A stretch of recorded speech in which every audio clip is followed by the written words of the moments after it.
안녕하세요. 사연에 빠지다의 DJ 민영입니다. 오늘도 두 가지 사연 준비되어 있으니 재미있게 들어주시고요. 구독과 좋아요 버튼도 꼭 눌러주세요. 그럼 오늘의 사연 함께 만나볼게요. 안녕하세요. 저는 동네에서 작은 반찬 가게를 운영하며 오늘도 성실하게 살고 있는 40대 여성 강은수라고 합니다. 반찬 가게 크기가 크지 않아서 아직은 저 혼자서 모든 일을 꾸려가고 있거든요. 아직 손님들이 들어오시기 전 가게 오픈을 준비하면서 열심히 반찬을 만들 때 그런 제 옆을 지켜주는 것이 바로 여러분들이 보내주신 귀한 사연들이에요. 손으로는 바삐 손님들이 좋아해 주실 만한 반찬을 만들고 귀는 쫑긋이 열고 여러분이 들려주시는 귀중한 인생 이야기를 들으며 매일 하루를 활기차게 시작하고 있습니다. 저도 그렇지만 세상에는 저보다 더 씩씩하고 열심히 살아가시는 분들이 참 많으시다는 걸 이 채널의 사연을 통해서 새삼 깨닫곤 합니다. 이런 저에게도 시련은 있었어요. 사람 인간관계라는 게 참 제 마음 같진 않잖아요. 제가 아무리 노력한다고 해서 꼭 상대방이 저에게 진심으로 대해준다는 보장도 없고요. 특히 결혼을 통해 가족이 된 시댁 식구들은 제 마음대로 고를 수 있는 사람들이 아니다 보니 더욱 대하기가 어려웠어요. 저 같은 경우도 시댁과의 마찰로 적지 않은 마음고생을 해야 했습니다.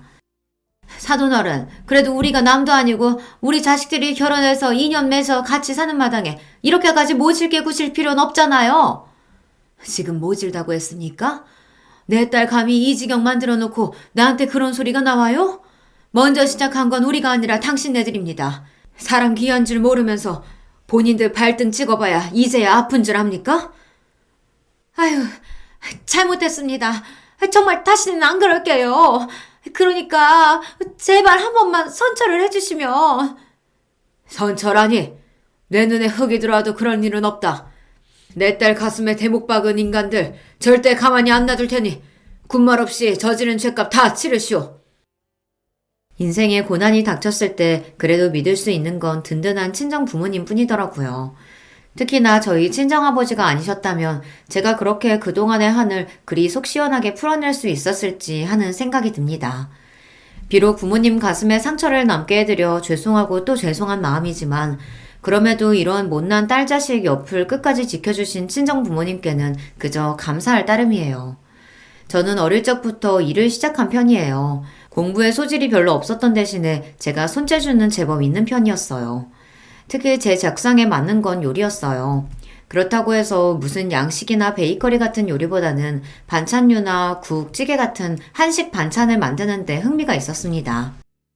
아유, 이런 거야 시집가면 평생 죽을 때까지 해야 되는데 뭘 지금부터 그렇게 고생을 하려고 들어. 하필이면 요리를, 그것도 공부해서 유학이라도 갈 수 있는 양식도 아니고 한식에 재능을 보이는 저를 보고 저희 어머니 걱정이 이만저만이 아니셨습니다. 엄마 입장에서는 평생 가족들 해먹인다고 지긋지긋하게 부엌에 붙어서 사셨을 텐데 본인 딸도 그렇게 살 거라고 생각하니 가슴이 답답하셨겠죠. 하지만 정작 저는 그렇게 고생하시는 엄마 옆에서 혹은 엄마 대신 식구들이 먹을 반찬을 만들면서 그저 싱글벙글 즐거울 뿐이었습니다. 왜? 그래도 우리 딸이 하는 음식이 어찌나 맛있어. 저 조망만한 손에서 어떻게 이렇게 맛있는 음식이 뚝딱 나오는지 기특하지 않아? 기특이야 하죠. 제 엄마 고생할까봐 싶어서 불어 더 도와주는 것도 알고. 그치만 자기가 너무 고생스러울 테니 그게 걱정이라 그렇지. 걱정하지 마. 우리 은수 얼마나 똑 부러졌는데. 당신도 알잖아. 제 앞가림 정도야 혼자서도 충분히 알아서 잘할 수 있는 애야. 그렇게 고등학교를 졸업하자마자 한식집에 취업해 막내로 들어가면서 저는 밑바닥부터 경험을 하게 되었습니다. 일은 결코 쉽지 않았어요. 본격적인 조리를 첨가하는 것 또한 쉽지 않았지만 그 외에 허드렛 일이 정말이지 끝도 없었습니다. 바쁘기도 바빴지만 힘써야 할 일도 워낙 많았기 때문에 온몸에 파스를 달고 살아야 했어요. 그럼에도 불구하고 음식을 하는 근처에서 일할 수 있다는 것만으로도 즐거웠습니다. 비록 손에는 칼에 베인 크고 작은 상처들이 수두룩하고 맨날 근육통을 달고 사는 딸 자식을 보며 속상해하시는 부모님이셨지만 말입니다. 아휴, 이 꽃다운 나이에 손이 이게 뭐람. 내 새끼 이 어린 나이부터 벌써 돈 번다고 고생 많다. 에이, 고생은 무슨. 젊어서 고생은 사서도 한다잖아. 나는 나 하고 싶은 거 공짜로 배우는 거나 다름없는데 이만하면 수지 맞은 장사지. 말이나 못하면, 아유, 제발 다치지만 마, 다치지만. 알았어, 조심할게요. 사실 제가 처음 일하러 들어간 자리가 금방금방 사람이 빠지는 자리이긴 했어요. 그만큼 노동의 강도도 센 편이고 정말 이 일을 제대로 배워보겠다는 마음가짐을 가진 사람이 아니면 오래 버티기가 힘든 자리였습니다. 그런 자리에서 갓 고등학교 졸업한 제가 악착같이 버티고 있는 걸 보자 늘 엄하기만 하셨던 사수분들도 차츰 제게 정을 주시기 시작했어요. 은수가 우리 막내보다도 어린데 어쩜 이렇게 손이 야무지고 성실한지. 나중에 크게 돼도 정말 크게 될 거야. 두고 보라니까. 그래, 은수가 참 요즘 애들 같지 않지. 이왕이면 우리도 이렇게 성실한 후배한테 하나라도 더 가르치면 보람이 있지. 감사해요. 저 정말 열심히 할게요. 그렇게 딸버린 제게 정을 주시며 아껴주신 선배님들 덕분에 첫 직장에서 제 평생의 밑거름이 될 만한 많은 지식을 배울 수 있었습니다. 지금도 반찬 가게에서 그 레시피를 일부 사용하고 있어요. 그러니 저한테는 은인이나 다름없는 분들이시죠. 취직도 하고 연차도 좀 쌓이고 일하느라 바빠서 돈 쓸 줄도 몰랐던 탓에 월급은 고스란히 통장에 들어 있었습니다. 제 월급이 어느 정도 모이자 엄마가 말씀하셨어요. 하도 쓰는 데가 없으니 버는 족족 모이는구나. 우리 딸이 이렇게 고생해서 번 돈인데 엄마가 다른 건 해줄 거 없고 어떻게든 우리 딸내미 열심히 번 돈 불릴 수 있게 한번 최선을 다해 굴려볼게. 저희 엄마가 재테크에 일가견이 있으신 편이었거든요. 저희 집이 그렇다고 재산이 그렇게 많은 편이 아니다 보니 큰 수익까지는 기대하기 어려웠지만 그래도 엄마가 주식이나 펀드 등으로 투자하신 곳에 실패한 적이 없었어요. 그러니 저도 믿고 맡겼죠. 아무렴 저희 엄마가 제일 귀하게 생각하시는 게 저인데 제 돈 허투루 다루시겠어요? 그런 의심은 해본 적도 없습니다. 엄마가 알아서 잘 굴려줘요. 어차피 나는 재테크라고는 젬병이고 은행에 저금할 줄밖에 모르는데 그러느니 엄마가 굴려주면 나야 고맙지. 그러고는 엄마한테 돈 맡긴 것도 잊어버리고 열심히 일 배우며 성실하게 살아갔습니다. 시간이 흘러 저도 연차가 좀 쌓이다 보니 이제 불 앞에서 몇 가지 음식을 맡게 되기도 하고 일하는 보람도 더더욱 커졌어요. 그것도 나름의 승진이라고 월급도 조금씩 올라서 제가 가치를 인정받는 것 같다 뿌듯했습니다. 남편을 처음 만난 건 제 경력이 5년 차를 넘어갈 무렵이었어요. 평소에 제 사수분들이 워낙 저를 예뻐해 주셨기 때문에 누구에게 말을 꺼내도 제 얘기를 좋게 해주시는 편이었습니다. 진짜 저보다도 더 저를 고평가해 주시는 것 같아 민망하긴 했지만 어쨌든 그건 역시 선배들의 애정이라고 생각하니 기분은 좋더라고요. 남편은 제가 일하던 한식당의 납품업체 직원이었습니다. 저보다 먼저 저에 대한 남편의 호감을 알아챈 선배분들이 은근히 저를 부추기셨습니다. 오대리가 사람이 참 성실하고 괜찮아. 헛짓한 성격도 아니고. 은수 너랑은 딱이다 딱. 그렇게 반쯤은 호기심으로 반쯤은 주변의 부추김에 등 떠밀려 남편과 교제를 시작하게 되었습니다. 남편 역시 어려서부터 일을 시작한 사람이었어요. 저 같은 경우에는 제가 하고 싶은 일이 확고해서 그런 거였지만 남편은 사실상 집안 환경 때문에 반쯤 떠밀리듯 사회생활을 시작한 사람이었습니다. 아버지께서 보증을 잘못 써시는 바람에 저희 어렸을 때 집이 한바탕 뒤집어진 적이 있었어요. 빚이 꽤 많은 편이었는데 지금은 어느 정도 정리가 되기는 했지만 그 여파가 무시할 수 없는 수준이라 자라는 내내 넉넉하지는 못한 환경이었어요. 공부를 그렇게 썩 잘하는 편까지는 아니었어도 대학을 못 갈 수준까지는 아니었는데 집에서 대학 학비까지 기대하기는 어려운 형편이었죠. 그러다 보니 지금은 이렇게 일만 하고 있네요. 저야 제 선택에 의해서 대학 진학을 스스로 포기한 거지만 남편 입장에서는 가고 싶음에도 불구하고 환경이 받쳐주질 않아 울음을 삼키고 포기했던 대학이니 아쉬움이 남을 수밖에 없겠다는 생각이 들었습니다. 그래서 제 딴에는 위로의 뜻으로 남편에게 말했어요. 그래도 제 역시 참 대단하네요. 가고 싶었던 대학 환경 때문에 가지 못하게 됐으면 원망하는 마음이 들 수도 있고 부모님께 반항심이 생길 수도 있는데 그거 생산적인 방향으로 돌려서 일찍부터 자기 일을 시작한 거잖아요. 직업에 귀천이 세상에 어디 있겠어요. 제 한 몸 스스로 건사하면서 나쁜 짓 안 하고 성실하게 일하면 무슨 일이든 다 귀한 일인 거죠. 우리 재혁 씨 참 기특하네. 기특해. 나 참 나같이 별 볼 일 없는 사람한테도 그렇게 이야기해주고 은수 씨 마음 씀씀이가 참 고와요. 저랑 몇 살 차이도 나지 않았지만 그래도 몇 년 사회생활을 더했다고 조금은 사회에 찌든 느낌도 있었던 남편이었습니다. 그런 남편에게 이런 식의 칭찬을 해준 것도 제가 처음이었다고 했습니다.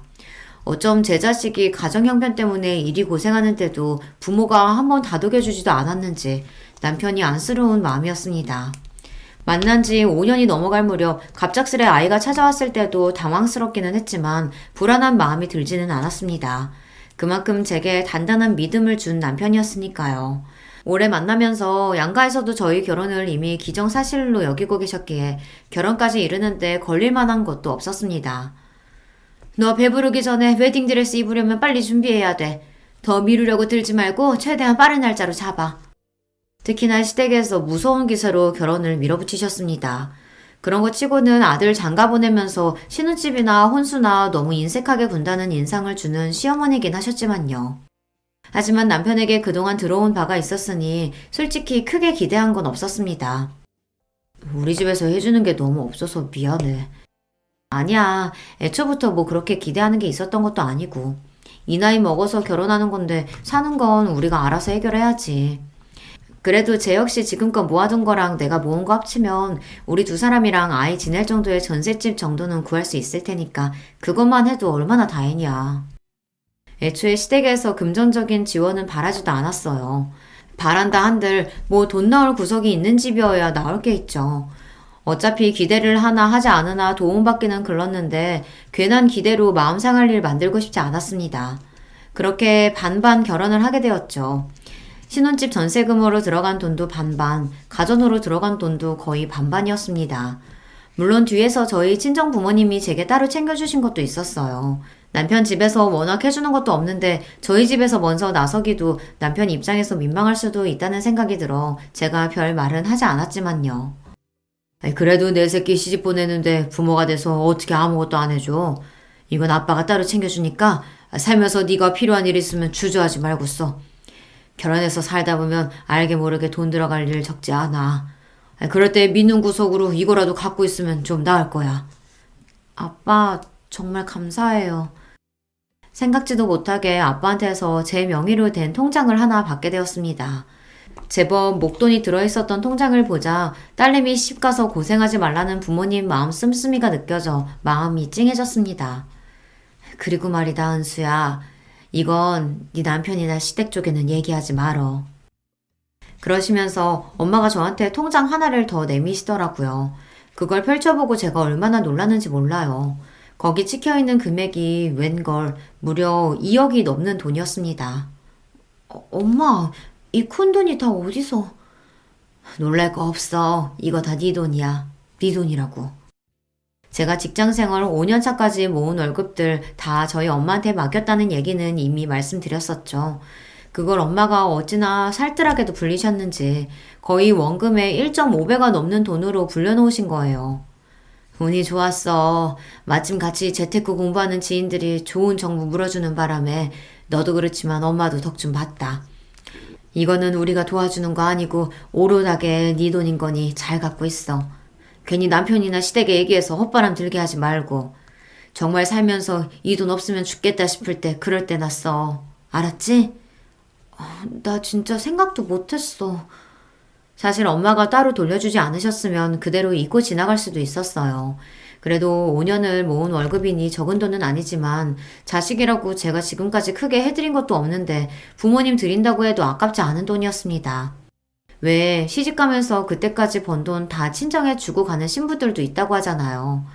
그래도 저는 연차 쌓인 이후로 다시 월급 모아놓은 게 꽤 돼서 그걸로 전셋집도 얻고 했으니 그래도 크게 서운하지 않을 거였습니다.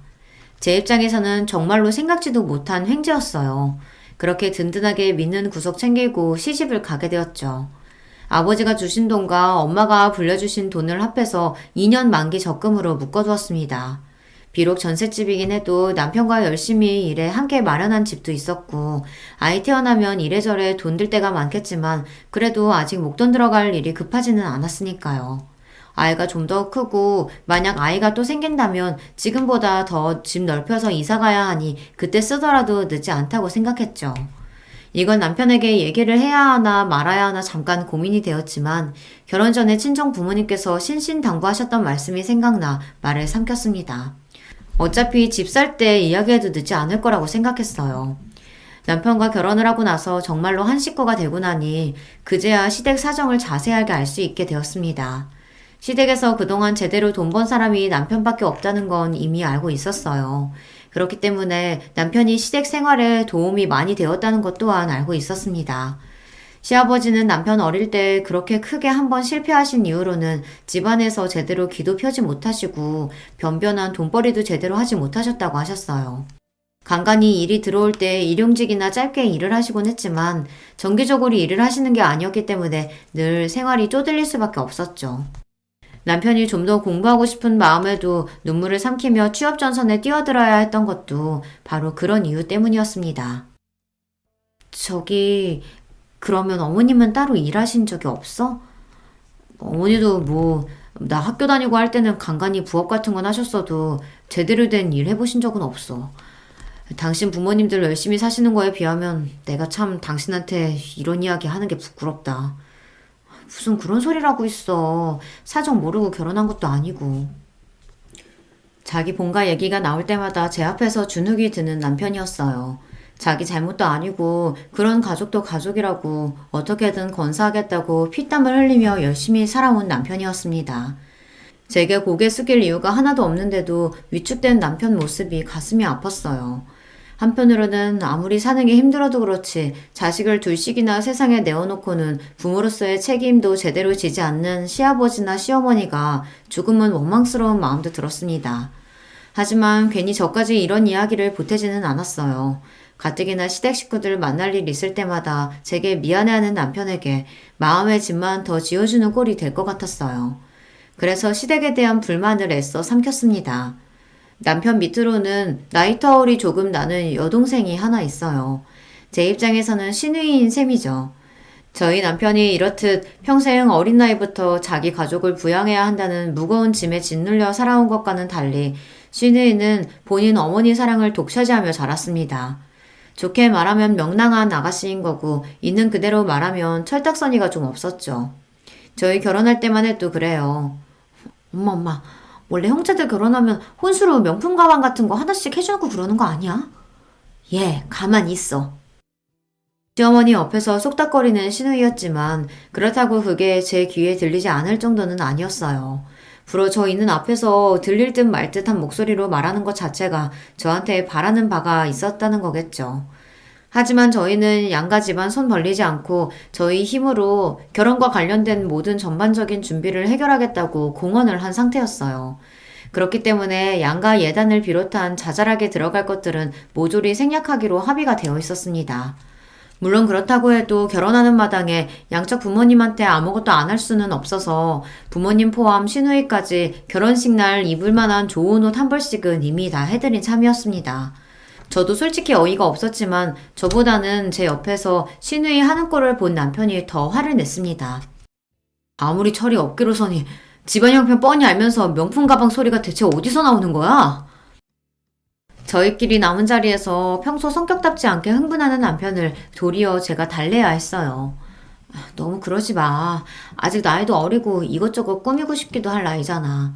아직 결혼할 나이도 아니고 주변에 결혼한 사람도 없을 테니 대충 들은 소리 가지고 잘 몰라서 저러는 걸 거야. 모르든 말든 자기가 우리 결혼에 하는 게 뭐가 있다고 당신한테 그런 요구를 해. 지금까지 저 키운다고 내가 뼈 빠지게 벌어다 바친 것만 해도 얼만데. 다소 억울하게까지 들리는 남편 말이었어요. 하긴 부모라는 사람들이 제대로 자식 부양을 하지 않았는데 그거 결국 다 누구 몫이었겠습니까? 원하든 원치 않든 그래도 가족들 굶겨 죽일 수는 없으니 남편이 매달 갖다 준 생활비로 컸을 거 아니에요. 그거 생각하면 남편한테 고마워해도 모자랄 판에 솔직히 염치가 없는 소리가 맞긴 맞았죠.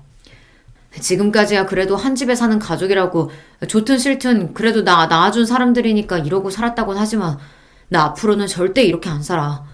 지금까지 이런 꼴 본 거는 나 하나만으로 충분해. 당신이랑 살면서 나 당신까지 저런 꼴 보게 절대로 안 할 거야. 결혼해서 새 가정 이룬 이상 나한테 가족은 당신이랑 당신 뱃속에 있는 콩알이뿐이야. 내가 내 의지로 직접 선택한 가족들이 앞으로 내 인생의 1순위라고. 그러니까 당신도 시댁 식구들이 하는 말이라고 중간에서 난처해하지 말고 혹시나 나 몰래 말도 안 되는 요구하거나 하면 꼭 나한테 말해야 돼. 알았지? 알았어. 알았대도. 남편이 결혼 전부터 이렇게 당부한 게 한두 번이 아니었어요. 남편이 저렇게까지 저를 단속을 하는 걸 보면 시댁 식구들도 참 어지간하겠다 하는 생각이 들어 걱정스럽긴 했습니다. 하지만 워낙 남편이 그동안 저를 철통처럼 보호하는 바람에 제가 직접적으로 시댁 식구들 앞에 곤란한 일은 그리 많지는 않았습니다. 솔직히 그리 마음에 드는 시댁 식구들이라고 하긴 어려웠죠. 하지만 누가 뭐래도 남편이 제 편이고 저렇게 자기 본가 가족들이 제 아내 불편하게 만들까봐 신경을 곤두세우는 사람인데 제가 저 사람 말을 믿지 누구 말을 믿겠어요. 그렇게 저희가 결혼하고 시간은 빠르게 흘러갔습니다. 조금 이르게 저희 부부에게 찾아왔던 뱃속에 있던 아이도 태어났어요. 그리고 저 역시 다시 직장으로 빠르게 복귀했습니다. 아이 낳은 지 얼마 되지도 않아서 제가 그렇게 좋아하던 일터로 다시 돌아갈 수 있었던 건 친정 부모님들 도움 덕이 8할 이상이었어요. 엄마, 내가 돌보미 분 구한다니까 그러네. 돌보미 분 구하는 건 구하는 거고, 구해진다고 하더라도 그분이 24시간 돌봐줄 수는 없는 거잖아. 너 일하면서 밤에 잠도 제대로 못 자고 직장에서 절대로 못 버텨. 군소리 하지 말고 엄마가 도와준다고 할 때 그냥 그러려니 해. 그렇게 염치도 없이 친정어머니 도움을 받아가며 초보 엄마 아빠 생활을 시작하게 되었습니다. 장모님께 감사해서 어째. 우리 세윤이 보신다고 매일같이 여기까지 들리시는 것도 보통 일이 아닐 텐데. 내가 장모님 장인어른께 정말 염치가 없다. 이거 이번에 성과금 받은 건데 장인 장모님 보약이라도 한 채 지어드리자. 당신 저번에 어머님이 돈 부탁하셔서 해드리는 바람에 이번 달 용돈도 부족하지 않아? 아무리 부족해도 사람이 할 도리는 하고 살아야지. 괜찮아. 이런 데 쓰려고 버는 돈인데 뭐. 고마워 여보.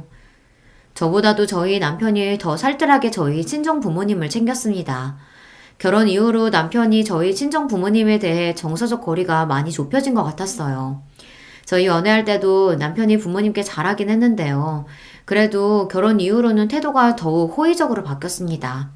제 생각에는 아무래도 자기 본가 식구들하고 저희 친정 부모님이 비교가 많이 됐던 것 같아요. 남편이 결혼할 때부터 이제 가정 이루고 나면 생활비 같은 것도 예전처럼 많이 못 도와드린다고 시댁에 단단히 못을 박아두었어요. 그런 탓에 예전만큼은 아니지만 그렇다고 시댁에 정기적으로 수입이 있는 게 아니다 보니 여전히 야금야금 남편에게 손을 벌리는 시댁이었습니다. 남편 역시 그런 요구를 받을 때마다 화를 내면서도 그래도 가족이라는 굴레를 벗어나긴 쉽지 않은 일이다 보니 예전만큼은 아니어도 매번 어느 정도는 시댁을 챙겨드린다는 걸 알고 있었어요. 그러면서도 저한테 따로 도움을 요청하거나 혹은 시댁에서 저한테 따로 돈을 요구하지 못하도록 신경을 쓰는 남편이었습니다. 반면 그런 시댁과는 다르게 저희 친정에서는 저희 결혼 이후로 항상 뭐라도 보탬이 될 건 없을까 늘 저희에게 신경을 쓰셨습니다. 거기다 아이까지 봐주고 계셨으니 남편 입장에서는 얼마나 비교가 됐겠어요. 저희 가족들도 저희 친정 식구들이 그렇게 저희를 달리 대하다 보니 남편은 그걸 부끄러워하면서도 항상 저희 친정 부모님을 감사하게 생각하고 있었죠. 그런 남편하고 비교하면 도대체 같은 배에서 나온 사람이 맞나 싶을 정도로 하는 모양새가 판이하게 다른 시누이였습니다. 남편하고 나이 차이가 조금 있다고 해도 시누이 나이도 이제 어엿한 사회인으로서 제 몫을 다해야 할 시기였어요. 그럼에도 불구하고 가끔 알바 나가는 것 말고는 제대로 된 일자리를 구할 생각을 안 하는 시누이였습니다. 어떻게 하는 짓이 자기 부모랑 그렇게 똑 닮았는지 생각해보면 오히려 남편이 그 집안의 돌연변이가 아닌가 싶을 정도였죠.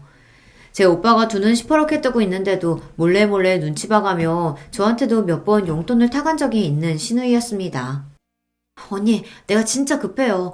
이번만요. 네? 부탁 좀 할게요. 그렇다고 남편이 그렇게 신신당부를 했는데 제가 호구도 아니고 매번 시누이 부탁을 들어주진 않았습니다. 하지만 이게 참 항상 거절만 하기도 쉬운 일이 아니더라고요. 큰돈은 아니었지만 그것도 야금야금 모아보면 액수가 그리 적진 않았을 겁니다. 한 번은 그걸 남편한테 들키는 바람에 시댁이 발칵 뒤집혔었어요. 오제, 너 정신머리가 있어 없어? 네가 지금 나이가 한두 살 먹은 어린애야? 이 정도까지 해줬으면 이제 너도 네 앞가림은 알아서 네가 해야 할 거 아니야. 나도 모자라서 어디니 새언니한테까지 손을 벌려?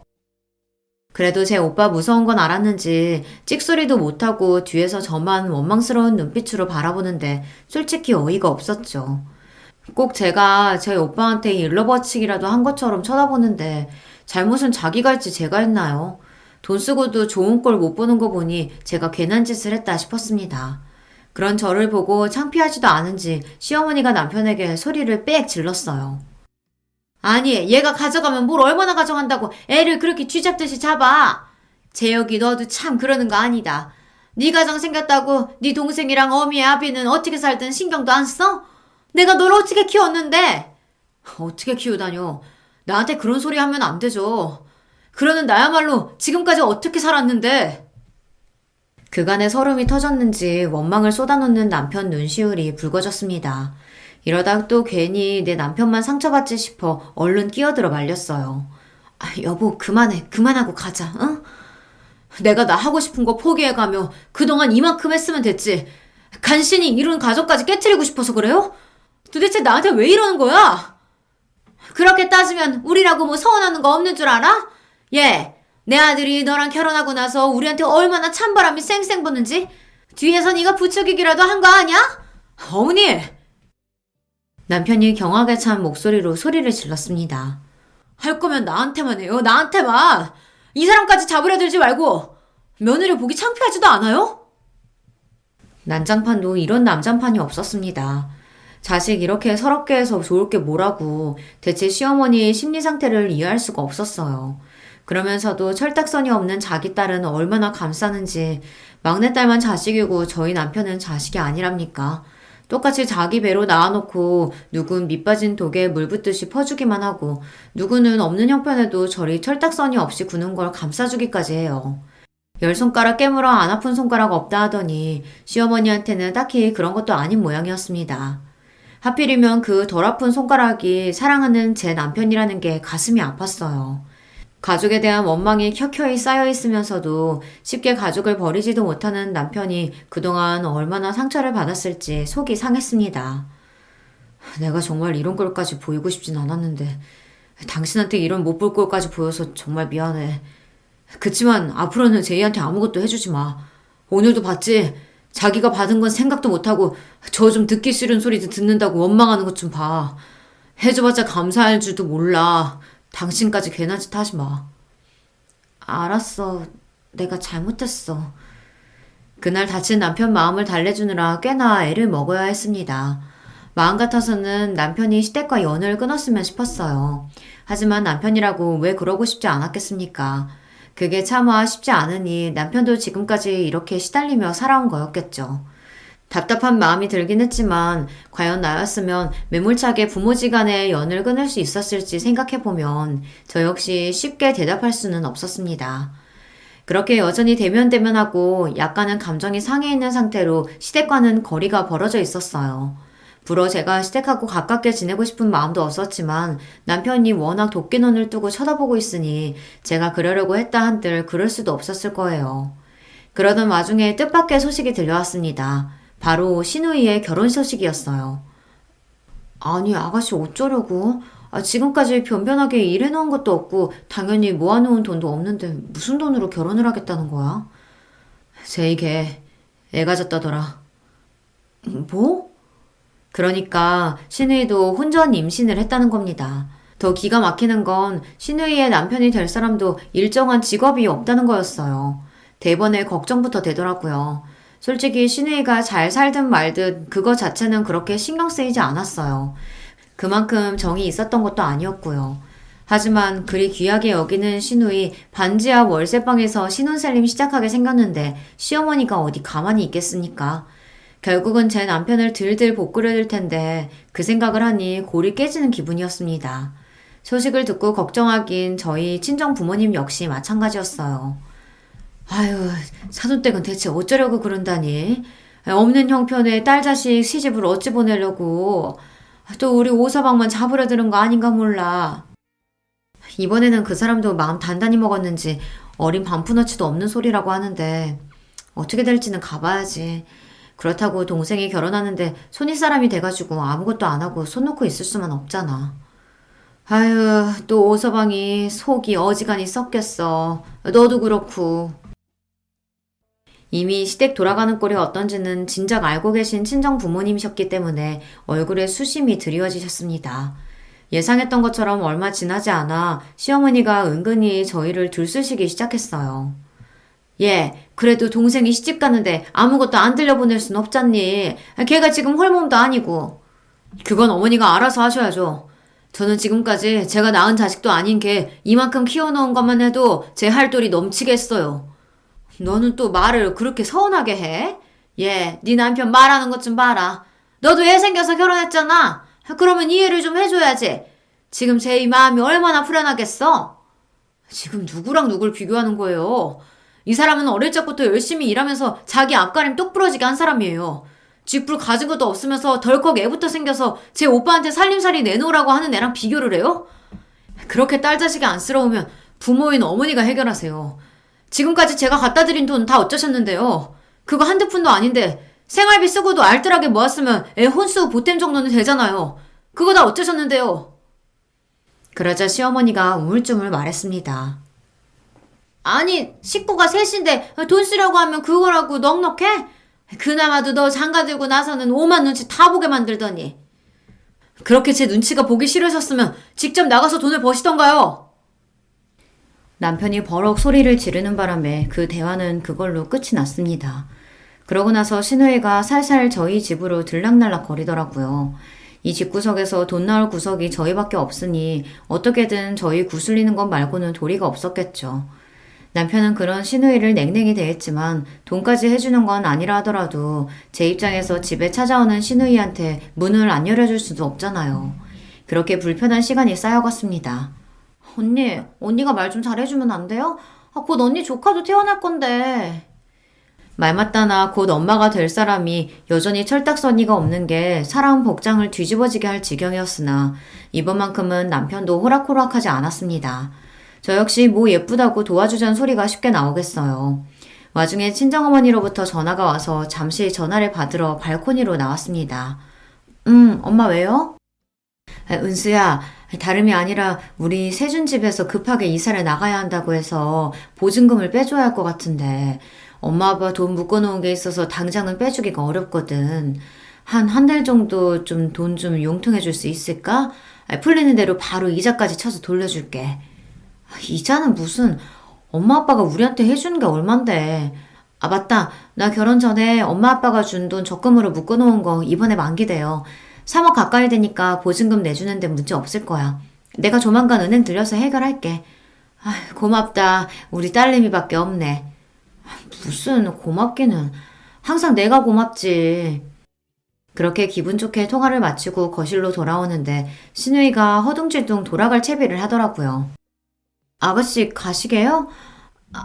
결혼 전이라 이것저것 준비할 게 많네요. 언니 나 먼저 가요?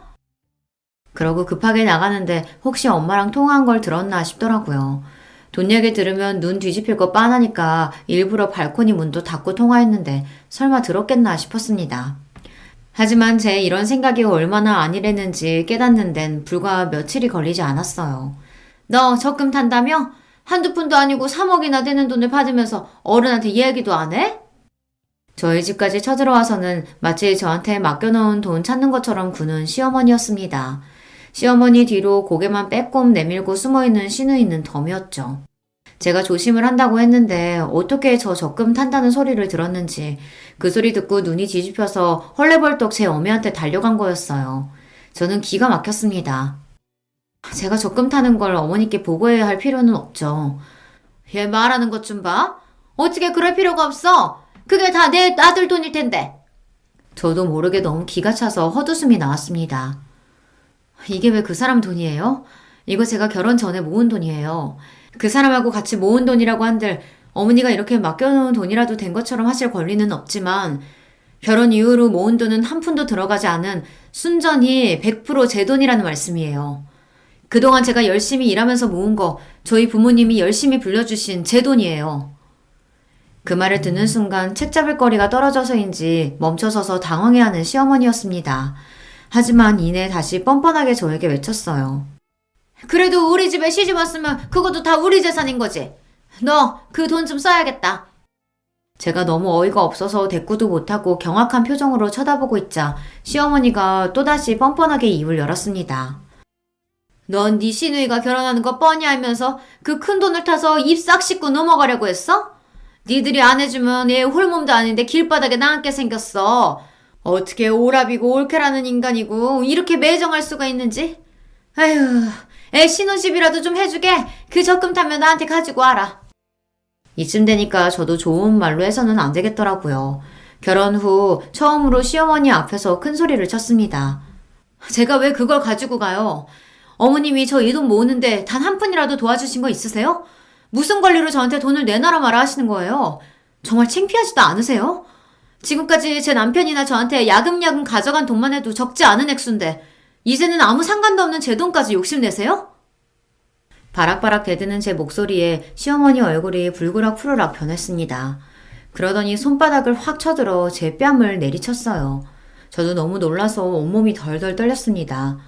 그렇게 정신을 차리지 못하는 저에게 시어머니가 미친 여자처럼 소리를 질렀어요. 감히 어디서 시애미 앞에서 소리를 치고 있어? 넌 이 친정에서 그따위로 가르쳤니? 이게 돈 몇 푼 가지고 유세를 떨어도 유분수지? 야! 너 그렇게 잘났어? 내 아들이 네 편 좀 들어주니까 아주 세상에 무서운 게 없지? 내가 진작 네 버릇을 고쳐놨어야 하는 건데 어른 무서운 줄도 모르고 감히? 사람이 너무 화가 나니까 오히려 말문이 턱턱 막히더라고요. 그런 제 꼴을 보고 제 어미 뒤에 숨어있던 시누이가 슬그머니 제 엄마를 부추겼습니다. 아, 엄마, 이쯤 했으면 언니도 알아들었겠지. 그쵸? 언니가 하도 집안 어른 무서운 줄도 모르니까 엄마도 얼마나 마음이 상하셨겠어요. 엄마, 그만하고 가자. 언니도 이만하면 엄마 뜻 잘 알아들었을 거야. 언니, 그러면 은행 갔다 와서 연락 줘요. 네? 그러고는 제 엄마를 끌고 가는데 저한테 감히 손찌검을 한 시어머니도 시어머니지만 저 돈 있다는 걸 알고 지 어미까지 끌고 와서 감히 제 돈으로 시집가기 전에 한 미쳐 뽑으려드는 저 시누이란 인간도 그만 잡아 죽이고 싶어졌습니다. 그 두 인간이 폭풍처럼 휘몰아친 자리에서 차마 눈물조차 터트리지 못하고 부들부들 떨며 서 있었어요. 얘 은수야, 너 왜 그러고 섰어? 어머, 얘 얼굴이 왜 이래? 저희 아이 봐주러 오셨다가 뺨을 맞아 엉망으로 부은 채로 넋을 빼놓고 서 있는 저를 보고 친정 부모님께서 기함을 하셨습니다. 아버지께서 간혹 주중에 쉬시는 날에는 어머니와 함께 아이를 봐주시곤 하셨는데 마침 그날이 그랬던 거예요. 뭐야, 누가 이랬어? 감히 내 딸 얼굴을 누가 이 지경으로 만들었어, 어? 그제야 서름에 눈물이 뚝뚝 떨어지기 시작했습니다. 이내 제 작은 울음소리는 오열로 변해갔어요. 그렇게 한참을 엄마 아빠 품에 안겨 한참을 펑펑 울고 난 다음에 일의 자초지종을 말씀드렸습니다. 이 미친 여편네가 감히 나 아버지 귀한 딸 얼굴을 이따위로 만들어? 내 이 여편네를 그냥... 당장이라도 시댁으로 달려가 절단을 낼 기세인 엄마였어요. 아빠, 엄마, 나 정말 억울해서 못 살겠어. 나 그 여자한테 내 돈 단 한 푼도 안 뺏길 거야. 내가 이 돈을 어떻게 모았는데... 엄마 아빠가 무슨 마음으로 나한테 이 돈을 해줬는데 자기가 뭐라고 감히 이 돈에 눈독을 들여?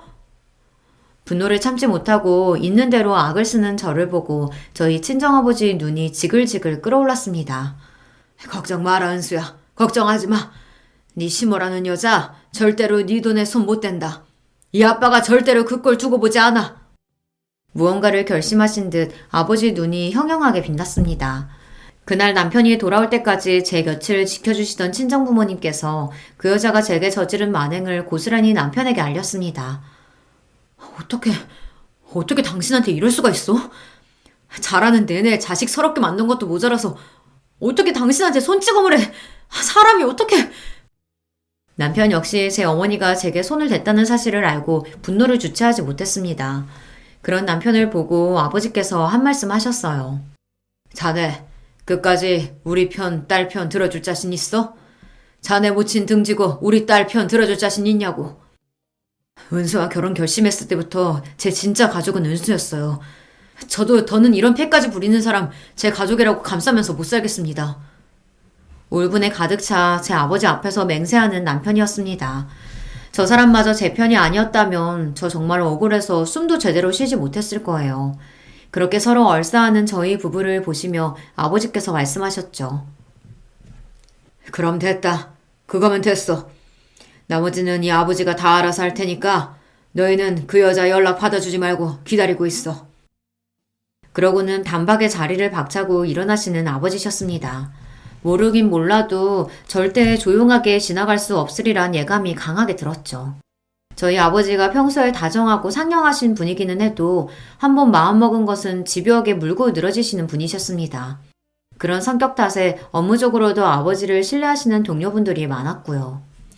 그로부터 며칠 지나지 않아 남편에게 경찰서로부터 연락이 왔습니다. 네? 저희 어머니가요? 올 것이 오고야 말았구나 하고 생각했어요. 저는 그 길로 남편과 함께 연락받은 경찰서를 향했어요. 그곳에는 이미 저희 친정아버지가 장승처럼 당당하게 버티고 서 계셨습니다. 왔네. 들어가자.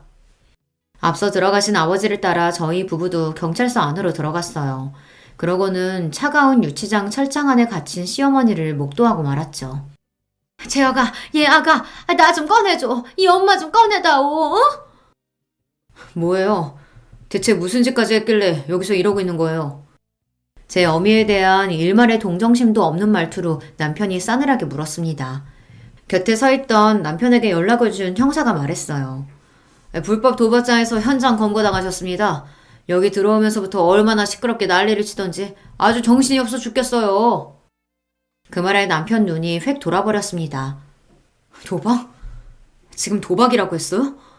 평생 아들 등골 빼먹으며 살더니 그동안 갖다 준 돈으로 도박까지 했단 말이야? 정말 제정신이야? 아무리 남편이 결혼 이후로 시댁에 보내는 돈이 줄었다고 하더라도 절약해서 아껴 쓰면 새 식구 입에 풀칠하지 못할 정도의 돈은 아니었습니다. 항상 돈 없다고 죽는 소리를 해서 대체 살림을 어떻게 하나 싶었는데 그거 야금야금 빼다가 도박까지 하고 있었던 거죠. 아니, 나는 얼마 하지도 않았어. 내가 그럴 돈이 나 있어? 그저 사는 거 팍팍하고 웃을 일 없으니까 차투리 돈 조금 남은 거 가지고 몇 번 기운 뗀 거밖에 없어. 정말이야. 무슨 판돈은 적어도 도박장을 제 집처럼 드나든다는 증언을 한 사람이 한둘이 아니에요. 형사가 코웃음을 쳤습니다. 그러더니 저와 남편을 안쓰럽다는 듯 바라보고 그러시더라고요. 도박은 죽은 자식이 와도 못 고쳐요. 남은 가족들이라도 멀쩡하게 살고 싶으면 이만 끊어내는 게 신상에 이로울 겁니다. 그러더니 혀를 찢차며 다른 용의자에게 건너가셨습니다. 여전히 철장을 양손으로 부여주고 덜덜 떨고 있는 시어머니 앞으로 저희 아버지께서 척 가서 서셨습니다. 꼴 좋네요. 남의 집 귀한 딸 얼굴을 그렇게 패서 뭉개놓더니 내 귀한 딸 그렇게 업신여기고 아무 일 없이 지나갈 수 있을 줄 알았습니까? 분노에 찬 아버지 목소리가 쩌렁쩌렁 울렸습니다. 그런 저희 아버지를 보고 시어머니가 통 사정을 하기 시작했어요. 사돈어른, 제발 저 좀 도와주세요. 사돈어른은 높으신 양반들하고 일하시니까 이런 것 좀 쉽게 빼주실 수 있잖아요. 네? 그러자 아버지께서 코웃음을 치셨습니다. 내가 미쳤다고 당신을 풀어줍니까? 내 새끼 얼굴에 손찌검하고 마음에 생채기 입힌 당신 같은 쓰레기를. 애초에 댁이 지금 왜 여기에 들어있다고 생각합니까? 아버지 말을 듣는 시어머니 얼굴이 점점 창백하게 질려갔습니다. 예, 저희 아버지는 검찰 수사관으로 30년째 근속 중이셨어요. 범죄와 관련된 일을 파고드는 데는 물독처럼 집요하게 물고 늘어지시는 아버지 입장에서 시어머니의 추악한 행태에 하나 찾아내는 것쯤은 일도 아니셨을 겁니다. 내 딸, 내 사위 등쳐먹은 돈으로 도방장까지 들어드는 걸 알았을 때 내가 당신 잡아 죽이지 못해 피가 거꾸로 솟는 줄 알았어. 그런데 뭐? 풀어줘? 선처를 해줘? 정말 기도 안 차서. 사돈어른, 제가 정말 잘못했습니다. 제가 그때 잠깐 돌았었나 봐요. 정작 사과해야 할 저는 쳐다보지도 않고 저희 아버지한테만 개처럼 빌고 있는 시어머니를 보니 저도 분통이 터졌습니다. 잠깐 돌아서 그랬다고? 이봐요. 댁은 내가 알고 있는 한 항상 돌아 있었어. 제 속으로 낳은 제 자식 평생을 마음 춥게 만든 것도 모자라서 언강생심 며느리가 결혼 전에 모은 돈까지 탐을 내? 그것도 뻔뻔하게 짝이 없는 제 딸년 신혼집 해주겠다고? 내 남편이 도대체 당신한테 뭘 그렇게 잘못했어? 당신이 그러고도 사람이야? 남편 역시 더는 시어머니를 사람 대접하지 않았습니다. 설마 아니 우리가 여기서 당신 빼내줄 거라고 기대는 하지 말아요. 감히 내 아내한테 손댄 그 순간부터 나는 이제 어머니는 없습니다. 내 가족 해치려던 인간들과는 이대로 영영 인연 끊을 거란 소리입니다. 아시겠어요? 그 길로 저희는 시댁과 모든 연을 끊었습니다. 더는 사고 수습해줄 멀쩡한 자식이 없으니 유치장에서 몸 갈려가며 한참을 고생한 시어머니였습니다. 이 지경이 되어서야 겨우 내 남편 저런 인간들에게서 풀려났다 생각하니 그것만으로도 다행이라 생각하기로 했어요. 쥐뿔 가진 것 없는 시누이가 결혼식도 못 올리고 제 남편과 쪽방살이를 한다고 할 때도 본인 주제에는 그것도 넘친다 싶었죠. 결혼해서 얼마 같이 살지도 못하고 이혼당했다고 했을 때도 그러려니 했습니다. 애초에 누군가와 가정을 이루고 살아갈 정신머리가 안 되는 여자였어요. 이 모든 사달의 시발점이 된 제 적금은 제 오랜 꿈이었던 저만의 가게를 마련하는 데 썼습니다. 이야기 시작할 때 말씀드렸던 바로 제 반찬 가게이죠. 아침마다 저를 차로 출근시켜주는 남편과는 여전히 다복하게 잘 지내고 있습니다. 이제야 저희 가정도 제자리를 찾은 기분이에요. 오늘 제가 들려드릴 이야기는 여기까지입니다. 여러분들도 가족분들과 좋은 하루 되시길 바라며 이야기를 마치겠습니다. 감사합니다. 안녕하세요. 저는 경기도에 살고 있는 60대 후반 할아버지입니다. 요즘은 뭐 그 정도 나이면 한창인 나이다 라고들 하는데 저는 젊은 시절에 고생을 좀 많이 해서 그런가 원래 나이보다 더 들여 보여서 정말 할아버지 같아요. 고생한 이야기를 간단하게 좀 하자면 아내가 둘째를 낳다가 난산으로 세상을 일찍 두고 두 딸을 혼자 키워왔습니다. 아이들을 위해서라도 새엄마가 필요한가 싶었던 적도 많았지만 그때는 새장가를 들면 새부인이 저희 아이들을 괴롭힐 것 같은 생각이 들었어요. 왜냐면 저도 사실 어릴 적 어머니가 집을 나가시고 새로 들어오신 어머님이 저에게 좋게 해주시진 않았었거든요. 그거에 대한 좋지 않은 기억이 있습니다. 그래서 혼자 아이들을 키웠어요. 물론 먼저 간 아내에게 미안해서 새로운 사람을 만나기 힘들었던 것도 이유 중에 하나입니다. 그 시절에 흔치 않은 연애 결혼이었거든요. 아이들은 너무나 고맙게도 건강하게 잘 자라주었습니다. 그리고 저에게 참 잘하는 효녀들이었어요. 엄마 없이 컸다는 것에 대한 불만이나 그늘이 있을 법도 한데 전혀 그렇지 않았습니다. 아빠, 혼자 애 둘을 키운다는 게 얼마나 힘든 건지 내가 결혼하고 아이를 낳아보니 더 잘 알겠더라. 첫째 아이는 결혼을 하고 아이를 낳고 나서는 저에게 고맙다 이야기하며 정말 펑펑 울었습니다. 저는 그 마음이 너무 고마웠고요.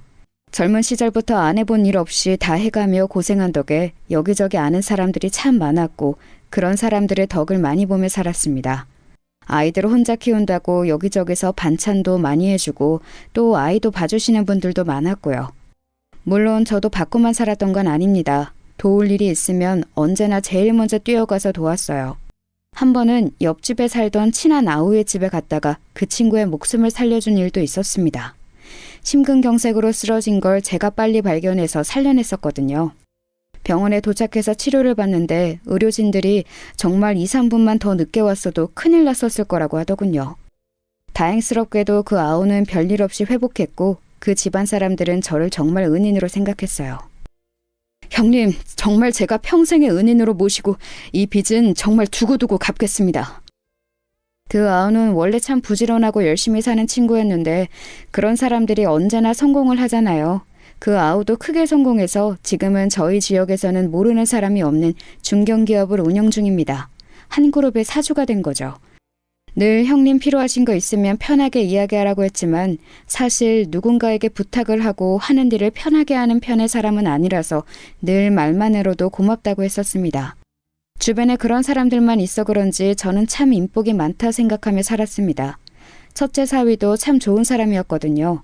늘 아버님 하며 저를 챙겼습니다. 호탕하고 사람 좋고 큰 아이에게도 참 잘하고요.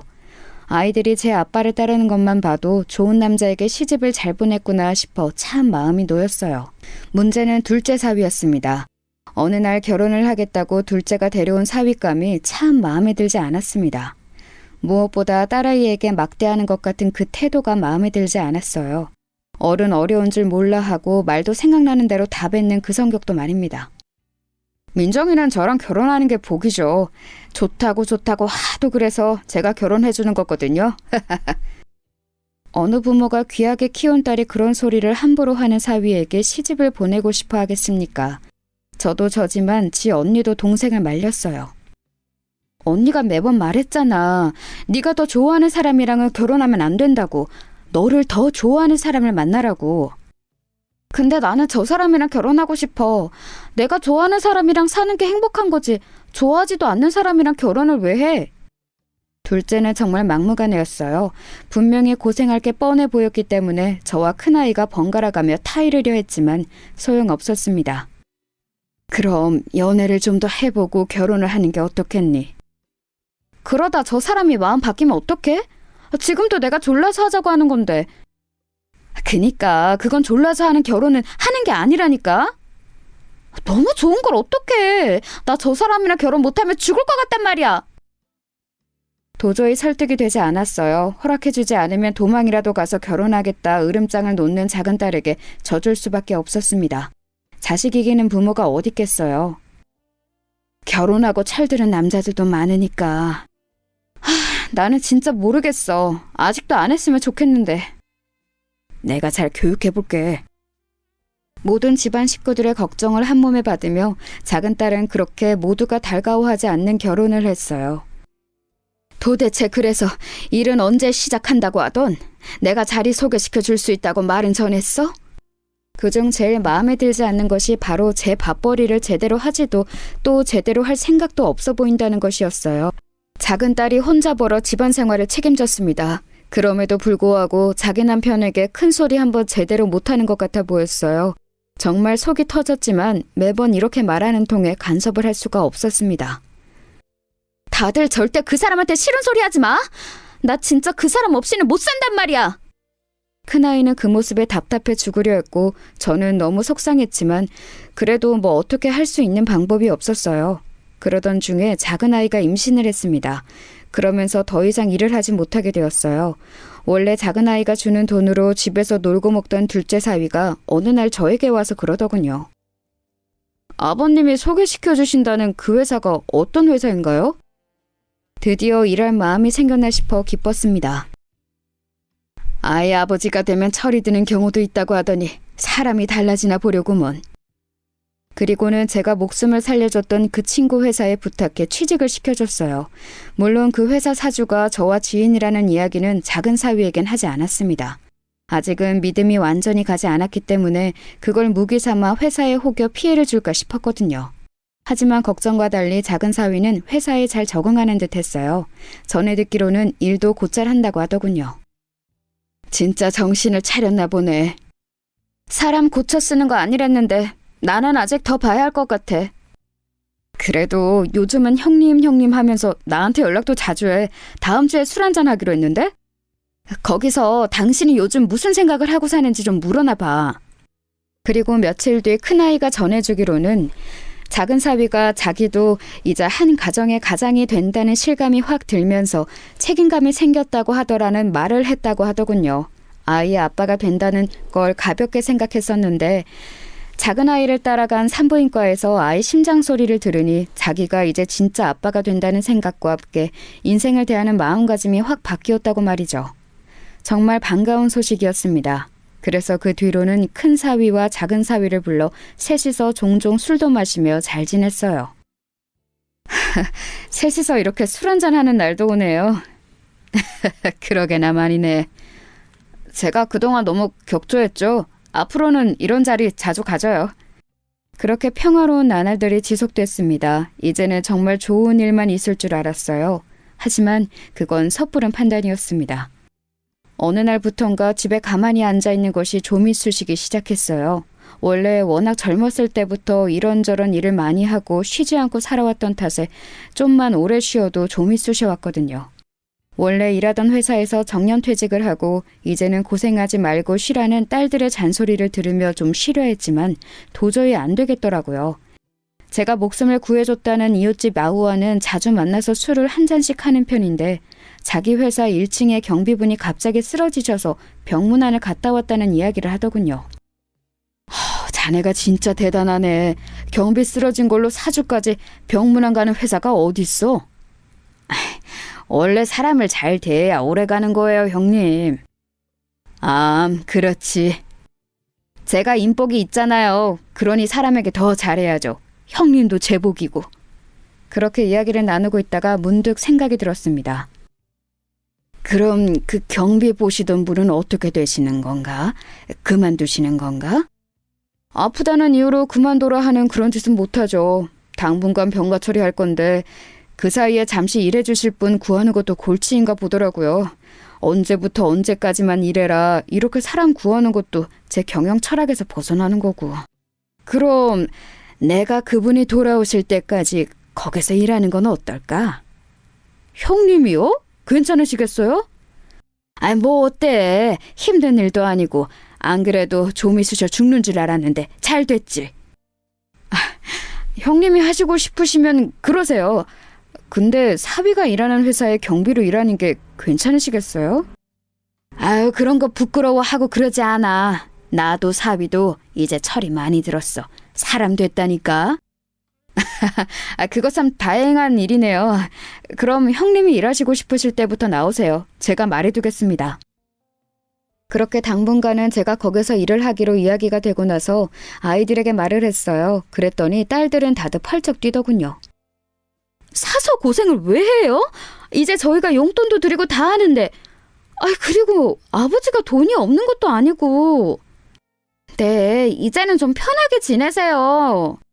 나는 집에서 쉬는 게 불편한 사람이야. 너네도 알잖니. 도저히 좀이 쑤셔서 가만히 있을 수가 없다. 큰딸이 한숨을 쉬면서 고개를 절레절레 젓더군요. 예전에 사두었던 땅이 많이 올라서 집에 재산도 꽤 되었고 큰딸이 돈을 잘 버는 변호사에 작은 딸아이도 육아휴직을 내놓은 회사가 대기업이었거든요. 용돈을 늘 두둑히 받았기에 아이들은 더 이해를 할 수 없어 했습니다. 자식들 잘 키워놓고 이제 그 덕 좀 보고 사시지. 왜 고생을 하시겠다고. 큰아이가 다시 한번 말렸지만 제가 설득했어요. 길게 하는 것도 아니고 뒤에 아프신 분 돌아올 때까지 잠깐이라고 말이죠. 그렇게 경비원 일을 시작하게 되었습니다. 일은 생각보다 훨씬 할만했고 재미있었어요. 함께 일하는 다른 분들도 다들 좋으신 분들이었고 1층에서 인사를 주고받는 회사 직원분들도 다들 친절했습니다. 아우가 자기는 회사 직원을 뽑을 때 인성교육을 제일 확실하게 시킨다고 했던 게 기억이 나더군요. 여기 직원분들이 진짜 다들 친절해서 다른 곳에서 일할 때 생각하면 정말 천국 같아요. 그니까요. 막 뭐 먹으라고 가져다주고 그런다니까요. 전에 다른 회사에서 청소할 때는 맨날 무시받고 그랬었는데. 새로운 사람들과 수다를 떨고 매일매일 출근할 곳이 있고 내가 일할 수 있다는 게 생각보다 더 큰 삶의 활력이 되더라고요. 참 즐거웠습니다. 물론 그런 회사에도 이면이 있는 듯 했지만 말입니다. 그래도 이런 회사에도 할 건 다들 하더라고요. 할 거라니요? 불륜도 하고 그래요. 아이고, 회사에서 하라는 일은 안 하고. 그러게나 말이에요. 어느 회사와는 마찬가지로 별별 일이 다 있는 듯 했습니다. 그렇게 별 대수롭지 않게 그 일을 넘겼어요. 그래선 안 됐는데 말입니다. 작은 사위에게는 제가 이 회사의 경비로 일한다는 사실을 말하지 않았거든요. 어디에 취직한 건 아는데 자세하게는 이야기하지 않았습니다. 딸아이도 굳이 말하지 않은 것 같았고요. 그래서 처음 1층에서 마주쳤을 때는 작은 사위가 굉장히 당황하는 얼굴이었어요. 그리고 아는 척을 하려고 했는데 빨리 자리를 뜨더군요. 그리고 나중에 집으로 찾아와서 그러더라고요. 회사에서는 아버님이 제 장인 어른이라는 걸 모르는 게 좋지 않을까요? 처음에는 왜 그러나 혹시 장인의 경비로 1층에서 일하는 게 부끄러워서 그런가 하는 생각이 들었습니다. 뭐 그렇대도 어쩔 수 없었지만 말입니다. 꼭 굳이 아는 척을 해야 하는 것도 아니고 또 그런 사위의 마음이 이해가 가지 않는 것도 아니었거든요. 안 그래도 제가 어디 낙하산이냐 이런 말이 팀 내부에서 말이 좀 나오긴 해서요. 장인어른까지 이 회사에서 일하시는 걸 사람들이 알게 되면 그 소문이 더 크게 날 것 같아서 부탁드리겠습니다. 그런 일이 있는 줄은 몰랐구먼. 그래. 그러면 내가 모른 척을 해야지. 당연히. 그런 이유는 상상을 하지 못했기 때문에 되려 미안한 감정이 들더군요. 그리고 둘째 사위 말대로 모른 척을 하는 게 맞겠다는 결론을 내렸습니다. 그리고 회사에서 마주쳐도 모른 척을 했어요. 작은 사위는 회사 생활을 아주 잘하고 있는 것처럼 보였습니다. 마주칠 때마다 함께 다니는 직원들과 사이도 아주 좋아 보였고 말이죠. 회사에서도 아주 잘하는 것 같더라고. 그래요? 진짜 정신을 차렸나? 이제는 믿어도 될 것 같아. 제 말에 큰딸은 여전히 의심스러운 얼굴을 하긴 했지만 저는 가까이서 보니 작은 사위가 더 신뢰가 갔습니다. 사람들에게 잘하는 모습을 보고 말이죠. 아빠가 그렇다면 그런 거겠죠. 아빠 사람 잘 보시잖아요. 그렇게 또 몇 개월이 지나고 어느새 작은 딸아이의 산달이 다가왔어요. 작은 아이는 육아휴직을 다 쓰면 회사에 다시 복귀를 할지 말지를 두고 고민을 하는 듯 보였습니다. 무조건 복귀해야지. 무슨 소리를 하는 거야. 네가 그 회사에 얼마나 힘들게 들어갔는데. 게다가 거기가 좀 좋은 회사니? 월급도 네 남편 2배 아니야. 물론 돈도 중요하긴 한데 나도 일을 다시 시작하고 싶긴 해서. 근데 뭘 망설여? 남편이 내가 집에서 애 키우면서 살림했으면 좋겠나 봐. 얼씨구, 이제 지가 돈 번다 이거지? 큰아이는 아직 작은 사위를 완전히 마음에 들어하지 않았거든요. 저는 이제 작은 사위가 펑 마음에 들었기 때문에 편을 들어줬습니다. 남자들은 그럴 수 있어. 이제 회사에서 일도 적응하고 돈을 제대로 번다는 만족감도 있고 이래저래 가장 노릇을 제대로 하고 싶나 보지. 그래도 얘 보고 하고 싶은 일을 포기하라는 건 말이 안 되죠. 그거야 당연하고 민정이도 복귀는 무조건 해야 하지. 근데 마음은 이해 간단 말이야. 아버지가 애기 대신 봐줄 테니까 너는 마음 푹 놓고 복직해. 아빠가 왜 또 그 고생을 해요. 싫어요. 그냥 제가 키울게요. 손주 보는 게 고생이라니. 너 나 못 믿어서 그러니? 내가 니들 다 내 손으로 키웠다. 아니 그 말이 아니라 아빠 또 고생하는 거 싫으니까 그렇죠. 고생 아니다. 그리고 나도 아직 뭔가를 할 수 있다는 게 좋다. 나는. 그렇게 말하고 딸아이들을 돌려보냈어요. 어떤 면에서는 작은 사위가 기특하기도 하더군요. 이제는 자기 일에 제대로 욕심이 생긴 것 같아 보이는 게 말이에요. 그렇게 둘째 딸인 민정이가 아이를 낳았어요. 3개월 뒤에 복직한다고 회사에 말했다고 하더군요. 그 문제로 남편과 작은 언쟁이 있긴 했지만 아버지가 아이를 봐주시겠다고 했다 하니 작은 사위도 찬성을 했다고 말이죠. 근데 아버지 자리에 원래 계시던 분은 다시 돌아오신대요? 나 그만둘 때쯤 나오실 수 있다고 했나 봐. 다행이네요. 그렇게 모든 게 또 다행히 잘 마무리될 것 같았던 때였습니다. 갓 태어난 손주가 눈에 밟혀 휴대폰으로 찍어둔 갓난쟁이 사진을 들여다보고 있을 때 청소하시는 분이 다가오셨어요. 아이고, 또 손주 사진 보시나 보네. 그렇게 좋으셔? 보고 있어도 보고 싶고 그러네요. 한참 그럴 때긴 하죠. 그리고는 일어나 누군가에게 인사를 하더군요. 그래서 저도 시선을 들어 인사한 쪽을 바라봤습니다. 작은 사위와 함께 일하는 여자 직원으로 보이는 사람 둘이서 점심을 먹고 들어오는 듯 손에 커피를 들고 회사 안으로 들어오고 있더군요. 안녕하세요. 그래서 꾸벅 인사를 했더니 작은 사위와 그 여자 직원이 저를 향해 고개를 까딱하고는 건물 위로 올라갔습니다. 그 두 사람이 사라지고 제가 다시 휴대폰을 내려다보며 청소하시는 분께 손주 이야기를 더 하려고 고개를 들었는데 그분이 제 사위와 여자 직원이 사라진 곳을 빤히 쳐다보고 계시더군요. 왜 그러세요?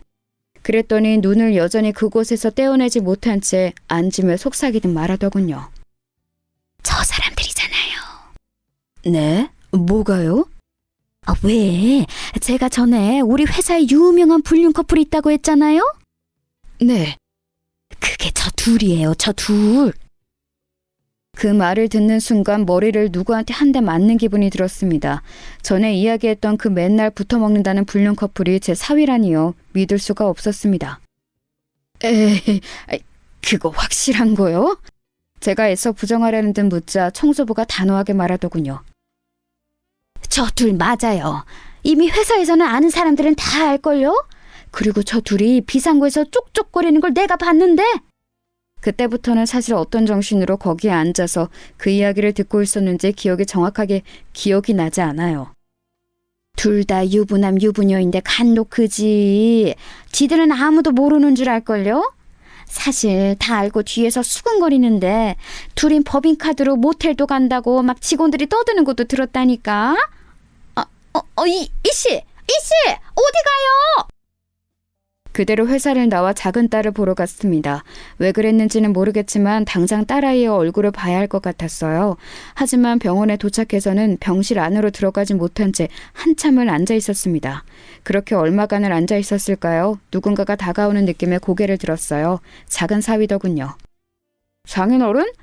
오셨으면 들어가 계시지. 왜 여기 이러고 계세요? 사람 좋아 보이는 얼굴을 하고 저에게 와서 넉살 좋게 이야기를 하는 사위의 얼굴을 보니 제가 낮에 들었던 이야기가 현실이 맞는지 모르겠더군요. 그래서 생각했습니다. 내 눈으로 확인할 때까지 믿을 수 없다고 말이죠. 그래, 들어가지. 병실에 함께 들어가 작은 사위가 딸아이에게 하는 행동을 유심히 봤어요. 하지만 정말 다정한 남편이었습니다. 자기의 아이를 보고 활짝 웃는 모습도 말이죠. 그래. 아니야. 아니겠지. 아빠 뭐가? 뭐가 아니야? 아무것도 아니야. 그렇게 오늘 들었던 이야기를 애써 부정하며 집으로 돌아갔어요. 아이고, 이씨 얼굴이 왜 이래? 한숨도 못 잔 사람 마냥. 어제도 갑자기 그러고 나가서 연락도 안 돼서 걱정 많이 했어. 아이고, 죄송합니다. 몸이 좀 안 좋아서. 뭘 죄송하기까지. 그럴 수도 있지. 우리 나이에는 진짜 건강 잘 챙겨야 해. 진짜 큰일 나. 그래야죠. 그렇게 일을 하는 동 마는 동 집중을 제대로 하지 못한 채 점심시간이 됐습니다. 로비로 나오는 사위와 어제 봤던 그 여직원이 보였어요. 아이고, 저 둘은 또 붙어 다니네 그려. 저도 어제 들었는데 저 둘이 유명해요? 아마 자기들만 모를걸. 모두가 다 자기들 부른 이야기들 떠들고 있다는 거. 진짜 확실한 거 맞대요? 목격한 사람만 얼만데. 아마 조만간 큰일 치르지 싶어. 저렇게 조심성이 없어서 원. 저 병원 좀 다녀올게요. 아이고, 안색이 많이 안 좋네. 얼른 갔다 와. 로비를 벗어나는 두 사람을 무작정 따라 나섰어요. 아니겠지. 아니어야만 돼. 작은 딸아이가 이제 막 해산을 해서 병원에 누워있는데 이 현실을 정말 받아들이고 싶지 않았습니다. 어딘가 오해가 있는 거라고, 회사 사람들이 다들 착각을 하고 있는 거라고 그렇게 다독이며 그 둘의 뒤를 밟았어요. 그리고 마지막 제 그 기대는 정말 무참히 짓밟혔습니다. 두 사람은 주위를 두리번거리더니 손을 잡고서는 회사 근처의 한 모텔로 들어갔어요. 다정히 모텔 안으로 들어가는 두 사람의 모습을 보자마자 그 자리에 우뚝 멈춰 섰습니다. 그리고 다리에 힘이 풀려 주저앉았어요. 이 현실이 정말 믿기지 않았습니다. 그렇게 그 자리에서 앉아서 작은 딸아이 생각에 눈물만 흘리고 있을 때 얼마의 시간이 지났는지 더 다정한 모습으로 그 모텔을 나오는 두 사람을 봤습니다. 그때 제 머릿속에 불꽃이 번쩍이는 듯 했어요. 그리고 정신이 확 차려졌습니다. 내 이 개자식을 가만두나 봐라. 이가 갈렸습니다. 이제 정신을 차렸고 철이 들었다며 칭찬했던 과거의 제 자신에게 돌을 던지고 싶었어요. 가만두지 않겠다고 다짐은 했지만 이제 막 해산한 작은 딸아이가 이 소식을 들으면 얼마나 충격일지 걱정이 되어 그날 저녁에는 잠도 오질 않더군요. 그래서 큰 딸아이에게 먼저 이야기를 하고 의견을 물어보기로 했습니다. 이 처죽일 새끼! 내가 사람 고쳐 쓰는 거 아니랬지? 내가 당장 죽여버릴 거야! 당장이라도 머리채를 잡으러 갈 듯 일어서는 큰딸을 잡아다 앉혔습니다. 민정이 이제 막 몸 풀었는데 민정이가 받을 충격도 생각해야지. 큰아이가 그제야 아차하는 얼굴로 털썩 앉더군요. 그리고 눈물을 흘리기 시작했습니다. 민정이 불쌍해서 어떡해. 내 동생 불쌍해서 어떡해. 불쌍할 거 없다. 그런 나쁜 놈이랑 빨리 갈라서고 새 인생 살면 돼. 우리 민정이가 뭐가 부족해서. 큰아이는 한동안 앉아서 한참을 울었어요. 저도 눈물이 났습니다.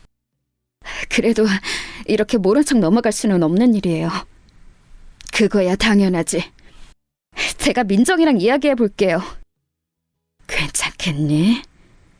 흥분 안 하고 차분히 잘 이야기할게요. 민정이가 최대한 상처받지 않게. 그렇게 말하고는 돌아갔습니다. 그리고 며칠 뒤 큰아이에게서 연락이 왔어요. 동생에게 잘 말했다더군요. 처음에는 믿고 싶지 않아 했답니다. 왜 아니겠어요. 그래서 아니라고 언니나 아빠가 잘못 알고 있는 거라고 그러다 문득 요즘 이상하게 행동했던 부분들이 불현듯 떠올랐다 하더군요. 휴대폰 전화를 자기가 없는 곳에서 받는다든지 부쩍 늘어난 출장 같은 것들 말입니다. 이상하다 생각했지만 별 생각 없이 넘겼던 일들이 다르게 생각하니 다 그것 때문이었던 것 같다고 말이죠. 그리고 더 이상 남편의 얼굴을 보기 싫어 이유는 감기가 걸렸다고 옮는다고 조리원엔 당분간 오지 말라고 그랬다더군요. 그랬더니 거절도 한 번 하지 않고 바로 알겠다고 하는 걸 듣고는 너무 화가 나서 울었다고 말이죠. 자기는 이제 더 이상 그 사람 꼴도 보기 싫으니 언니나 아빠가 다 알아서 하라고 이야기했다는 말을 전해 들었습니다. 그리고는 울면서 그때 언니와 아빠의 말을 들었어야 했다고 후회했다고 하더군요. 결혼 생활 내내 왜 그러고 살았나 후회하면서 말이죠. 언제나 자기가 더 좋아해서 언제나 자신의 약자였다고요. 그 이야기를 듣는데 정말 눈물이 났습니다. 동시에 화가 치밀어 올랐어요. 평생을 후회하게 만들어줘야겠다는 생각이 들었습니다. 반드시 그렇게 만들고야 말겠다고 말이죠. 다음 날 작정을 하고 회사를 출근했어요. 이씨, 오늘 어딘가 비장해 보이는데? 그래요? 그니까 오늘 분위기가 어딘가 다른 것 같은데? 무슨 일 있어요? 없어요. 그렇게 말하고는 로비에서 사위가 나타나기만을 기다렸습니다. 하지만 엇갈렸는지 제가 상당히 일찍 왔음에도 불구하고 출근길에서는 보지 못했어요. 그리고 어느덧 점심시간이 다가왔습니다. 식사하러 안 가요? 아, 네, 가야죠. 하면서 아직 나타나지 않은 사위를 기다리는데 마침 엘리베이터에서 내리더군요. 마찬가지로 옆에는 그 여자 직원과 함께 말이죠. 아이고, 저 양반은 저렇게 티를 내고 다녔어야 우원. 그런 이야기를 들으며 자리에서 벌떡 일어났습니다. 그리고 사위 쪽을 향해 소리쳤어요. 아이고, 박서방! 회사에서 보니 반갑네. 제 그 인사에 둘째 사위가 눈을 동그랗게 뜨고서는 저를 바라보더군요. 그리고는 당황한 듯 주변을 두리번거리더니 서둘러 그 여직원과 밖으로 나갔습니다. 그 모습을 보던 동료 경비원이 지금 뭐하냐는 듯한 얼굴로 저를 바라봤어요. 박서방이라니 그게 무슨... 둘째 사위예요. 제 그 답에 동료 직원분의 눈이 더 이상 커질 수 없게 커지더군요. 저에게 둘째 사위 불륜 어쩌고 하는 이야기를 다 했으니 놀랄만도 했겠죠. 아이고, 나는 그것도 모르고 아우, 괜한 소리를 늙어서 주책을 부렸구먼. 괜찮습니다. 알아야 할 일이었는데요. 저 망할 놈의 자식 가만히 안 두려고요. 저의 그 말에도 동료분은 자신을 계속 자책하듯 미안하다는 말만 반복하시더군요. 그래서 정말 괜찮다고 수십 번 말해줬습니다. 그리고 곧 사위에게 전화가 왔어요. 무표정한 얼굴로 받았습니다. 장인어른, 대체 왜 그러신 거예요? 내가 뭐? 회사에서는 모른 척 해달라고 분명히 부탁드렸었잖아요. 나도 모르게 반가워서 그랬나 보네. 미안하네. 진짜 조심해 주세요. 같이 있던 직원한테 그냥 둘러댔으니까 앞으로는 꼭이요. 그래. 하지만 저는 전혀 그럴 마음이 없었습니다. 사위는 이번에는 다른 직원들과 여럿이 어딜 가는 듯 우르르 로비로 내려왔어요. 그리고는 저를 슬쩍 보고는 가더군요. 그 모습을 보고 다시 한번 벌떡 일어났습니다. 그리고는 사위를 향해 소리쳤어요. 아이고, 박서방! 지금 퇴근하나? 민정이 병원에는 오늘은 가나? 분명히 낮에는 이제 아는 척하지 않겠다고 해놓고 다시 이러니 저 양반이 노망났나 하는 얼굴로 저를 바라보더군요. 그리고는 무슨 일인지 수근거리는 주위 직원들을 보고 얼굴이 벌개지더군요. 욱한 듯 화를 참지 못하는 얼굴로 저벅저벅 저에게 다가왔습니다. 진짜 왜 이러세요? 내가 뭐? 아무렇지 않은 얼굴로 내가 무슨 잘못을 했는지 모르겠다는 듯 대답했어요. 그랬더니 화가 많이 난 듯 보이더라고요. 노망 나셨어요? 내가 내 사위한테 박서방이라고 그러니까 뭐? 아는 척 할 수도 있지. 제가 일부러 그렇게 큰 소리로 말하니 그 자식은 더 부끄러운 듯 자기 얼굴을 감싸주더니 뒤를 흘낏 보며 눈치를 다시 한번 보더군요. 그 사이에는 바람난 그 여직원도 함께 있었습니다. 아는 척하지 마세요. 쪽팔린다고요. 이렇게 직접적으로 말을 해야 알아들으시겠어요? 진짜 왜 이러세요? 네? 원래 본인의 성질을 참지 못하고 험악한 얼굴로 저에게 그렇게 소리 지르더군요. 그 모습을 옆에서 가만히 보고 있던 동료 경비원이 사위의 행동을 더 이상 참지 못한 듯 벌떡 일어났습니다. 사위가 장인에게 할 말이 있고 못할 말이 있지. 자네 지금 뭐 하나? 요즘 젊은 것들은 하여간. 그 경비원의 말을 듣고는 사위는 눈이 돌아가듯 보였습니다. 이 아저씨도 노망이 났나? 지금 1층에서 경비나 보는 주제에 이 회사 정직원한테 이래라 저래라를 해? 주제도 모르고? 단체로 미쳤어? 그러면서 동료 경비원분 어깨를 툭 치길래 화가 나서 더 이상 참을 수가 없었습니다. 저놈의 버르장머리를 제대로 응징해줘야 하겠다는 생각밖에 들지 않았어요. 자네, 당장 나 따라와! 그렇게 말하고는 앞장서 걸었습니다. 잠시 뒤에서 가만 서서 상황 파악을 하는 듯 보이던 사위가 이내 저를 따라오더군요. 아니 지금 대체 무슨 짓을... 시끄럽고 따라와! 처음 보는 제 단호한 모습에 살짝 놀란 듯 하더라고요. 저는 곧장 엘리베이터를 타고 제일 위층을 눌렀습니다. 아니 지금 미치셨어요? 어딜 가시는 거예요? 작은 사위가 제가 누른 층을 보고 기겁을 했지만 아무 대답을 하지 않았어요. 당연히 놀랐겠죠. 그 층은 이 회장의 사주이자 제 친한 아우가 있는 층이니까 말입니다. 물론 저랑 친하다는 사실은 작은 사위는 몰랐지만요. 맨 위층에 도착해 무작정 들이닥치는 저를 보고 놀란 직원이 말릴 새도 없이 회장실로 들어갔습니다. 그리고는 소리쳤어요. 자네 직원들 인성관리를 대체 어떻게 하는 건가? 제 큰 목소리에 놀라서 아우가 저를 올려다봤습니다. 그리고 그보다 더 놀란 둘째 사위가 제 손목을 잡아 끌었어요. 진짜 미치셨어요? 아이고, 회장님 죄송합니다. 빨리 나가요. 나가서 마저 이야기하세요. 그렇게 저를 잡아 끌던 사위의 행동이 멈춘 건 회장, 그러니까 아우의 태도를 보고서였어요. 아이고 형님, 무슨 일로 여기까지 올라오셨어요? 내려오라 하시면 제가 당장 내려갔을 텐데. 그 말에 그 안에 있던 비서실 직원들과 사위 모두의 행동이 멈췄습니다. 내가 지금 그런 거 따질 정신도 기분도 아니고 자네! 하고서는 아우의 얼굴을 한 대 때렸어요. 물론 세게 때리지는 않았습니다. 하지만 정말 모두가 놀랐어요. 당연히 그랬겠죠. 1층에서 일하던 경비원이 회장실로 올라온 것도 모자라 그 회장이 경비원이랑 아는 사이 같은 것도 믿기지가 않을 텐데 그 경비가 회장 얼굴을 때리다니요. 이게 무슨 드라마 같은 상황인가 싶었을 겁니다. 뭐진 몰라도 형님이 이렇게까지 화가 많이 나신 거면 제가 무조건 잘못한 거겠죠. 뭐든 제가 무조건 잘못했고 형님이 하시라는 대로 하겠습니다. 근데 무슨 일이세요? 아우는 화난 기색이 하나도 없이 오히려 저에게 잘못됐다 고개를 숙였고 그 모습에 또 모두들 한 번 더 놀란 것 같았습니다. 저는 제 손목을 잡고 있던 사위의 팔을 거칠게 떼어낸 다음 아우를 향해 말했어요. 자네가 자네 직원들 인성교육 하나는 제대로 시킨다 하지 않았나? 나쁘게 살던 사람들도 개과천선 시킨다고 자신만만해 했잖나. 근데 회사에서 불륜이라니. 그리고 경비 본다고 사람을 무시하고 말이야. 이런 직원들은 뭔가, 저희 그 말에 아우는 상황 파악이 된 듯 제 옆에 있던 사위를 보더군요. 사위가 움찔하는 게 느껴졌습니다. 저희 장인어른이랑 아시는 사이세요? 그 말에 아우가 사위를 한 번 쓱 보더니 어딘가 쌀쌀맞은 말투로 대답했습니다. 내 생명의 은인이자 가족만큼 소중한 형님이시지. 자네 이 회사 낙하산인 거 알지? 그거 내 낙하산이었어. 네?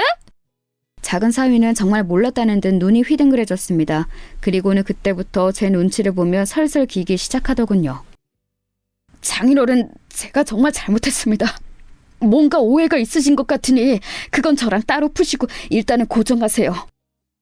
아까 밑에서는 노망이 났네 쪽팔리네 별소리를 다 하더니 왜? 지금은 내가 여기 사주랑 형님 아우 사이라고 하니 겁이 나? 사람 고쳐 쓰는 거 아니랬는데 내가 어쩌자고 너 같은 인간을 믿고. 그랬더니 다짜고짜 무릎을 꿇더군요. 그리고는 싹싹 빌기 시작했습니다. 오늘 일은 제가 정말 죄송합니다. 장인어른, 그리고 다른 말씀하신 일은 아무래도 오해가 있는 듯하니까 제 이야기 한 번만 좀 들어주세요. 오해? 오해? 내가 니들 둘 팔짱 끼고 모텔 들어가는 모습을 내 두 눈으로 직접 봤는데 오해? 무슨 오해? 점심시간에 팔짱 끼고 불륜 들어가서 뭘 하는데?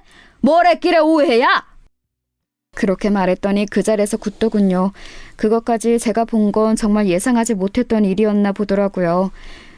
굳은 사위를 보고 다시 아우에게 시선을 돌렸습니다. 직원들의 인성교육 하나는 자신 있다더니 사내에서 모르는 사람 없이 파다하게 소문날 만큼 불륜이나 하고 있는 것들이 있고 그것도 엊그제 해산한 마누라 두고 말이야. 자네도 내가 앞으로 어떻게 하는지 보겠네. 아우가 다시 한번 저에게 죄송하다며 꼭 조치를 취하겠다며 형님 화푸시라고 사과를 했고 여전히 놀란 듯 정신을 차리지 못하고 있는 사위를 두고 회장실을 빠져나왔습니다.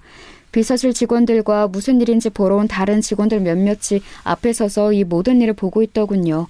차라리 잘 됐다고 생각했습니다. 소문나라고 벌린 일이기도 했고 말입니다. 그렇게 그 회사를 나와 작은 아이의 산후조리원으로 갔습니다. 그리고 오늘 있었던 일을 아이가 상처를 조금이라도 덜 받을 수 있게 최대한 간추려 이야기한 다음 큰아이에게는 제대로 다 이야기했습니다. 잘했다고 하더군요. 작은 사위가 퇴근했는지 산후조리원으로 찾아왔지만 작은 아이가 만나길 거부했어요. 한참을 그 앞에 서 있다가 저녁 늦게 돼서야 돌아갔어요. 회사는 한바탕 난리가 났다더군요. 저는 그날 이후로 회사를 한 번도 나간 적이 없지만 함께 일하던 경비원분과 청소부 분이 연락을 주셨어요. 사위와 그 여자 직원은 그날 이후로 출근하긴 하는데 눈에 띄지 않게 다닌다고 하더군요. 하지만 온 산에 이미 소문이 파다하게 난지라 둘 다 회사 생활을 오래 할 수 없을 것 같다고 이야기를 전해왔습니다. 소문이 어디까지 난 건지 그 여자 직원의 남편이 회사로 쳐들어와 사위의 멱살을 잡았다고 하더군요. 그 때문에 회사가 한 번 더 시끄러웠다고 말입니다. 사내에는 불륜에 관련된 교육 과정이 생겼다는 이야기도 전해 들었습니다. 사내에서 그러지 말라는 권고사항과 함께 회사 법카나 주변 모텔을 단속하기 시작했다는 이야기도 들려왔고 말이죠. 그 둘이 정말 고개를 들고 다닐 수 없겠더라고요. 곧 그 여자 직원은 회사를 그만뒀다고 하더군요. 그리고 이혼당했다는 소문이 돌았다고 합니다. 사위는 계속 그 회사를 그만두지 않고 다닌다고 하더군요. 물론 징계가 있긴 했지만 강제로 해고할 수 있는 사항은 아니라 어쩔 수 없다는 이야기를 아우에게 전달받았습니다. 나는 절대 당신이랑 이혼 안 해. 그러니까 당신이 용서해줘. 나는 이제 당신 얼굴 꼴도 보기 싫어. 과거에 당신이랑 결혼하지 말라고 모두가 말릴 때 왜 그 말을 듣지 않았는지 이제 땅을 치고 후회 중이야. 얼굴 보는 것만으로도 토 나올 것 같으니까 돌아가. 절대 이혼을 하지 않겠다고 버티는 통에 소송을 진행할 수밖에 없었습니다. 그 과정에서 말을 바꾸더라고요. 불륜은 절대 아니라고 말이죠. 다들 입에서 입으로 전해지는 소문일 뿐이고 억울하다고 말입니다. 하지만 너무 대놓고 그러고 다녔기 때문에 사내에는 그 두 사람의 불륜을 모르는 사람이 없었고 그 덕에 목격담이나 증인들도 넘쳐났어요. 그래서 작은 사위의 그 주장은 받아들여지지 않았습니다. 지리한 소송의 결과는 저희의 승리였어요. 뭐 당연한 결과였죠. 양육권은 물론 위자료까지 다 받아냈습니다. 그리고 이혼이 성립이 되었어요. 정말 이렇게까지 해야겠어? 장인어른 이렇게까지 하셔야겠어요? 그 한 번 용서해 주는 게 그렇게 힘든 일이에요? 저 그동안 잘했잖아요. 그 한 번?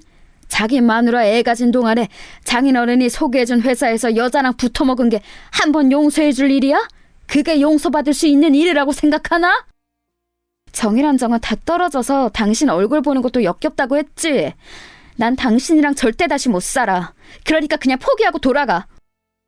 저희가 절대 받아줄 것 같지 않자 이제는 태도를 바꾸더군요. 그렇게 좋다고 매달려서 결혼해줬더니 이제 와서 이렇게 나를 버려? 안 그래도 내가 그때 왜 그랬는지 땅을 치고 후회 중이야. 그렇게 작은 사위와의 마지막이 끝이 났어요. 그 뒤로 한동안은 소식을 들을 수 없었습니다. 하지만 이내 소식이 들려오긴 했어요. 그 인간은 정말이지 변하지 않더군요. 이제는 정말 본인이 벌어서 생활을 다 해야 했기 때문에 어떻게든 회사에는 붙어있으려 한 것 같았지만 결국은 또 한 번 사고를 친 것 같더라고요. 다른 직원과 불륜을 했다는 소문이 한 번 더 돌았고 결국은 권고사직을 당했다고 하더군요. 그리고는 취직이 안 되는지 여기저기 전전하다가 작은아이에게 돈을 빌려달라는 전화를 했었다고 합니다. 이건 큰아이를 통해 전해들은 소식이에요. 물론 작은아이는 돈을 빌려주지 않았고 술을 먹고 집까지 찾아와서 다시 합치네 마네 하는 진상짓을 하다가 경찰이 출동하는 일도 한 번 있었던 것 같더라고요. 그마저도 작은아이는 제가 걱정할까봐 저에게는 말해주지 않았지만 말입니다. 그렇게 똑같은 일이 몇 번이 더 생기고 작은아이는 접근금지 신청을 했어요. 그게 받아들여지고 나서야 그 자식이 찾아오는 일이 없었습니다. 대책 없이 살고 있는 것 같더라고요. 일자리도 제대로 구하지 못하고 집에서 게임만 하고 술만 마시면서 말입니다. 한 번은 저에게 전화가 온 적이 있어요. 사실 그 자식인 줄 알았으면 받지 않았을 텐데 전화번호를 바꿨는지 모르는 번호로 전화가 한 번 와서 받았습니다. 제가 정말 죄송했습니다. 저는 진짜 그 시절로 돌아가고 싶어요. 자네가 깨트린 걸세. 매일매일이 후회의 고통뿐입니다. 그러게, 그런 짓은 왜 저질렀나? 저는 정말 민정이가 이렇게까지 모질게 저를 잘라낼 줄은 몰랐어요. 언제까지 그 아이가 자네한테 죽고 못 살 줄 알았나? 아버님이 민정이한테 잘 이야기해 주실 수 없을까요? 저희 가족 다 행복했던 시절도 있었잖아요. 그럴 마음도 생각도 없네. 가족이라고도 하지 말게. 평생 후회하면서 그때 왜 그랬나 자책하면서 살아. 그리고 전화를 끊었습니다. 그리고는 다시 연락이 오지 않았어요. 물론 처음부터 그런 자식과 결혼하지 않았으면 제일 좋긴 했겠지만 그래도 작은 아이에게는 선물 같은 자식이 생겼습니다. 손주는 정말 눈에 넣어도 아프지 않을 만큼 예쁜 아이예요. 복직을 한 작은 아이 대신 제가 봐주고 있는데 어찌나 순하고 예쁜지 저녁에 와서 데리고 갈 때면 서운해서 눈물이 찔끔 난답니다.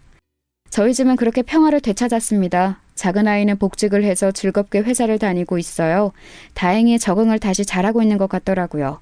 그 모습을 보면서 저도 다행이라고 생각했습니다. 민정이 우연히 본 내 동료 변호사가 맨날 소개시켜달라고 쪼르는데 진짜 좋은 사람이긴 하거든요? 근데 애가 곧 죽어도 소개를 안 받겠다네. 자기는 이제 결혼할 생각이 없다고. 그 일이 있은 지 몇 년이나 지났다고. 아직 상처 아물려면 멀었으니까 너도 싫다는 애한테 여러 말 하지 말거라. 아니, 그래도 너무 좋은 사람이니까 그렇지. 하며 푸념하는 큰아이에게 그러지 말라 당부했지만 정말 아까웠는지 작은아이 몰래 자리를 맡는 것 같더라고요. 다행인지 마음이 맞아 요즘은 데이트도 하고 있는 것 같았습니다. 동네 아우이자 그 회사 사주인 친구와도 잘 지내고 있어요. 사실 그날 얼굴을 때린 걸 바로 저녁에 사과했었습니다. 내가 감정을 못 이기고 그만. 미안하네. 아닙니다, 형님. 충분히 화가 나실 만한 일이죠. 그렇게 잘 해결됐어요. 이제는 그 아우도 회사를 자식에게 물려주고 뒷방 늙은이 신세가 됐다며 하루가 멀다 하고 저희 집에 놀러를 오는 통에 제가 지겨울 정도입니다. 지금에 와서 돌이켜보면 그 모든 일이 없었던 일같이 느껴질 만큼 아득하기도 해요. 물론 가족 전체에게 상처를 준 일이지만 저희는 잘 극복했고 극복해 나가고 있으니까 말입니다. 지금 내가 누리고 가지고 있는 것을 당연하다 생각하고 주변 사람들에게 상처를 주는 일을 하면 언젠가 뼈저리게 후회할 날이 온다는 것. 그게 교훈으로 남은 일이었어요. 물론 저희 집 식구들 중에서는 그 자식 같은 나쁜 자식은 없지만 말입니다. 이 사연을 듣고 계시는 여러분들도 지금 현실에 있는 내 친구와 가족을 당연한 거로 생각하고 실수하는 일이 없으셨으면 합니다. 잃어보면 그게 얼마나 소중한지 뼈저리게 깨닫게 되니까요. 그리고 모든 건 그 전으로 되돌릴 수 없다는 사실도 말입니다. 긴 이야기 들어주셔서 감사합니다. 오늘 하루도 평안한 하루 되세요.